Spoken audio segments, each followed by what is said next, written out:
So hello everyone, চলে এসেছি আরও একটি নতুন ভিডিও নিয়ে। দেখতে দেখতে সরস্বতী পুজো প্রায় এসেই গেল। ছোটোবেলায় এই সরস্বতী পুজো নিয়ে অনেক এক্সাইটমেন্ট থাকতো। অনেক ছোট ছোট বাচ্চারা রাস্তায় শাড়ি পরে বেরোতো, হ্যাঁ আমিও বেরোতাম, বেশ ভালোই লাগতো। এখন সেই সব উৎসাহ আর নেই, অনেকটাই কমে গেছে। নেই বলা বলে প্রত্যেক বছর আমরাও বেরোই।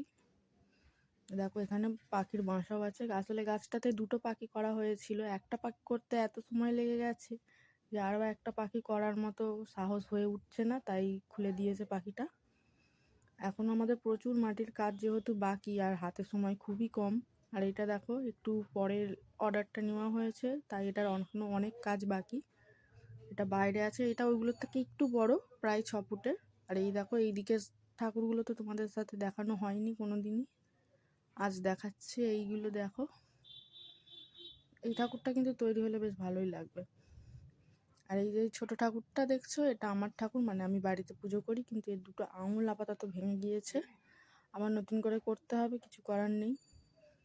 হ্যাঁ, আমিও বাড়িতে সরস্বতী পুজো করি। তোমাদের কাদের কাদের বাড়িতে সরস্বতী পুজো হয় অবশ্যই কমেন্টে জানিও। অনেকগুলোই ঠাকুর হয়েছে। এই দিকে দেখো পাখিটা ভাঙা তোলা আছে, আর এই হাঁসের পাখনার ছাপ তোলা। আমাদের এদিকে এই ছোট প্লেটে বসা ঠাকুরের খুব চল, অনেকেই খুঁজে। এইটা দেখো হাঁস শাঁখের ওপরে বসা। এই দিকেরগুলো প্রায় ছোট ছোট। তোমাদের সাথে কথা বলতে বলতে দেখো পাখিটার কাজ অনেকটা হয়ে গিয়েছে। পাখিটা কি পাখি কেউ যদি বুঝতে পেরে থাকো অবশ্যই কমেন্টে জানিও। সম্পূর্ণ কাজটা হয়ে গেলে আবার একটা ভিডিও নিয়ে আসবো, তোমাদের সাথে শেয়ার করব। ততক্ষণ যদি না কেউ চ্যানেলটি সাবস্ক্রাইব করে থাকো অবশ্যই সাবস্ক্রাইব করে দিও। ধন্যবাদ, সবাই ভালো থেকো।